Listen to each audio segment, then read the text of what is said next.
Thanks. I think a lot of people, a lot of fans at BC are thinking back to last year, barely beating an FCS opponent in Holy Cross, losing to NIU at home in the home opener. It's kind of been a whirlwind of a transition into what they're experiencing now with this win. What do you kind of think the message is to everybody? Yeah, look, I think every year is different, right? Last year's long over. I think that these guys need to realize that, every week we have to try to play to a higher standard than we did the week before. This was a good win. I congratulated the team, but it wasn't that clean. It wasn't as clean as you would want it to be. And so we have to play a cleaner game. The one thing I want to say, though, to be the first home game, especially in regards to the students, right? Flinney just told me there were 6,000 students. Blake James just told me 6,000 students at the game. That's unbelievable. So I think if we can get student turnout like that, that's a huge thing for this program. Plus, can we get, non-students to fill it for Michigan State? Can we get whatever it holds? I think it holds 55. Somebody told me, there's always an argument about what it holds. I think that's what's huge about this deal right now is that these guys, they feed off that energy. So they're putting a lot of work in. They're playing well. And, love to see the crowd. Thank the students big time for turning out. 6,000 students, that's awesome. What were some of the things in your eyes that you needed to point out? Yeah, we had 5 penalties, some lazy penalties, The ball was on the ground with the second team offense. Didn't think that was great. I think we can do a better job in our return game. I think we can punt better. I think there's a lot of things we can do better. I think, and I think most of all, I think we as coaches need to try to improve. We can coach better. And so I think all of us, everybody in this program, in the football program, has to live by the theme of every day we try to get better. How do we get better? How does a coach get better? How do I get better? How does a player get better? How does the unit get better? How does the team get better? I think that's a big deal for us moving forward. Your first home game debut, and you put up 56 points to 0. How did you feel when you seen there were multiple touchdowns going in? I know it wasn't a perfect game, but how did you feel when you seen 56 to 0? Yeah, no, it was good. I was happy for the kids, especially a guy like Curry Johnson, who's been around here for a long time and had a pick 6. And, I thought Tommy did a good job today. I think we ran the ball hard. I think, we rushed for a decent amount of yards, but I thought we left some yards out on the field. But, I thought the defense really held up. Anytime you get a shutout, I think that's obviously very, very good. So, there's a lot of things that we did well. I'm not trying to say we didn't, there was a lot that we did well, but I think we can be better. It's hard to get that message across from week 56. No, I'm able to get the message across. Bill, obviously you had your first game last week, but you talked a lot this camp about your wife from here and how much it meant to be coming back to the Boston College area.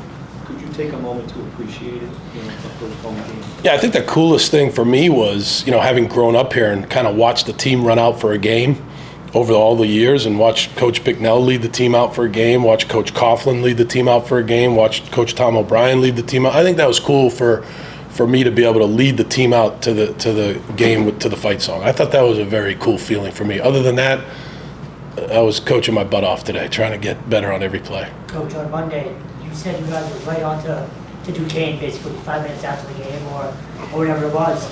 How did you think you guys approached this week, and how do you kind of, replicate it heading into this week? Yeah, I think that's the key at Boston College, right?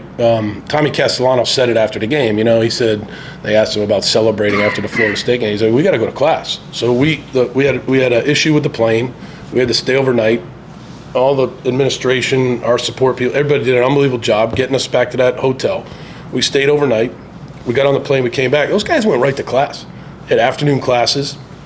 And then we practiced, had kind of a jog through practice on Wednesday, and then had a tough practice on Thursday. And, I thought those guys kind of, they showed up, and I think that was big. And that's what it's got to be. Father Jack Butler talks to this team quite a bit, and he always talks about the more, trying to get the more. You can do more at BC than just play football, right? You can be really good in football. You can be a good student. You can give back to the community. It's all about getting the most out of yourself. And I think that's what these guys need to keep trying to do on a daily basis. The connection between Tommy and Lewis tonight in the world. That was good. Yeah, no, I think that those guys have worked very hard. I was really happy to see that. We hit JB on a chop route. We hit Lewis Bond, which was really good. I thought, seeing some of these guys get in there and run the ball the way they ran it, like obviously Kai and Trayshawn, but Day got in there and Turbo got in there and Jordan McDonald at the end ran hard. I was happy to see that. I was happy to see, a lot of offensive linemen play. So I'm happy for everybody, and I think it was a good team win. Coach, what's the taller task for you just looking at this week when it comes to the quick turnaround that you had, or just trying to put Florida State in the rear view with being such a big win and this not being Florida State? We only get 12 opportunities. So now we only get 10 more. So it's not like I say this a lot, but it's true. Like in baseball, you play 162 games, pro baseball. NBA, you play 80-something games. Even the NFL plays 17 games. We only get 12. So we got to make the most of every day, every opportunity. That's what we talk about in this room a lot. Like, not every day is a bed of roses. And, I think that we just need to approach it, trying to have a day where we try to improve every single day. That's the way we have to approach it. Coach, the offensive line, I know you mentioned them being able to get a lot of guys in there too. How critical is it for them to be able to form that pocket around the quarterback, whether it's Tommy, whether it was Jacoby, to open up those opportunities, even running backs, however it is? Yeah, no, I think that's huge. I mean, I give a lot of credit to our offensive line. They work very hard. The guards and centers set the depth of the pocket, and the tackles set the width. And I think overall, over the last 2 games, we've done a pretty good job of that. I think we have to continue that. The backs are a part of that. The tight ends are a part of that when they're in the protection. So I think so far, for the most part, that's been good. That'll be tested big time next Saturday. Big time. Oh, sorry. On the TV broadcast, they mentioned that you showed clips of FBS teams beating FCS teams pretty handily. I never showed one clip of it. Not one time. I don't know where they got that from. They didn't get it from me. Interesting. Yeah, you'll always get the truth from me. I never showed one clip to these guys about an FBS. I don't know. I'll be honest with you. I don't know the difference between FBS, FCS, NCIS, CIA. I have no idea. I just know that Duquesne is a tough football team, and we had to be ready to play them. And I never showed one clip of any of that. Never. Coach, one question that I'm gonna have to ask you, that I feel like no one's gonna ask you in this room. KP Price, I seen you were really enthused, really happy when you seen him run into the other team's bench. Can you explain how it was? Because I remember seeing your face when I was in the media room, you were enthusiastic because you were seeing how he was hustling. Yeah, I don't know if it was the fact that he ran over the bench. It was just the fact that they made a play on that. I think it was him and Ryan Turner maybe over there on that play. I thought they made a good play. They broke on the ball at the same time. It was kind of like how Ray Brown and Tim Lewis coach it. So I was very happy with the way they executed that play. Not the fact that I might have been a little bit worried that he was injured hitting the bench. You know what I mean? It's pretty tight on the sidelines here at BC. So, but no, I was fired up about the play that he made. Coach, you mentioned support from the student fans. So as far as getting non-alumni Boston sports fans into alumni, how do you see that happening, and is winning the ultimate solution for that? Yeah, look, I think it's a big part of it, right? I mean, I think that Boston is a city of champions. Boston loves a winner, and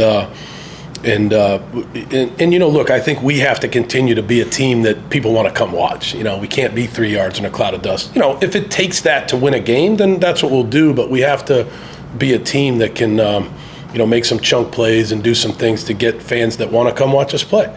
And so I think it's a two-way street. But Boston loves a winner, and so we have to try to understand that. And hopefully, if we can continue getting better one day at a time, that maybe we'll get the students. Like I said, 6,000 students, unbelievable. But maybe we could get some non-students here and fill it up for Michigan State.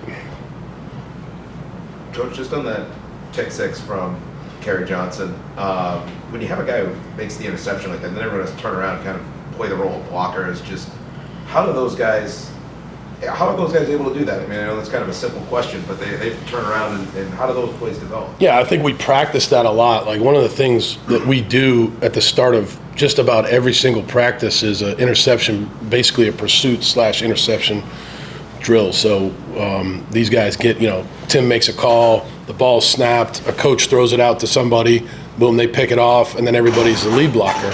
And the guys do a good job of finishing the run and doing a good job of running it back. So I think we try to practice that every day. So you kind of saw that play out on that actual play, kind of reminded me of practice. Coach, I was reading the Athletic article. I thought it was really interesting sort of what it talked about in terms of Coach Fitzgerald, how much of a big difference that has made for the team so far, and specifically like the type of workouts that are happening inside the weight room week to week. And I just want to kind of hear from you if you could break down sort of what's different about his style when those guys are not on the field, when they're training in the weight room. What's kind of different about him that you think just sets the bar so much higher for them? Yeah, I'm very biased. He's the best strength coach in the country, and we got him from the University of Florida. He was in a great spot down there. He had been at the New York Giants, and give credit to Blake and Boston College. We were able to get him here, and he was with me at Penn State. He was instrumental in keeping Penn State's program alive, along with the players and the coaching staff. Then he was with me at the Houston Texans. We started out, we took over a team that was 2-14. We went 9-7 in our first year. A lot of it, the credit goes to him because he knows how to get a team stronger. He keeps it simple. He knows how to get a team in better condition. You run. That's how you get in better condition. You run back and forth. Run. And he knows how to get a team faster, quicker because of the drills that he does.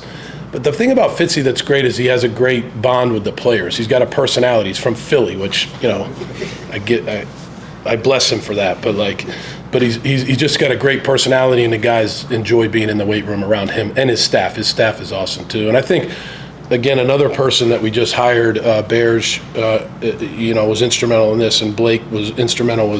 We hired a woman named Kayla Murphy, who's our football dietitian, nutritionist, and she's made a huge difference in the short 2 weeks that she's been here. Relative to what they should eat and how to hydrate and educating them. She's had a few meetings up here, teaching these guys on what's the best thing to put in their bodies. And so I think we've got a lot of good support people. All right.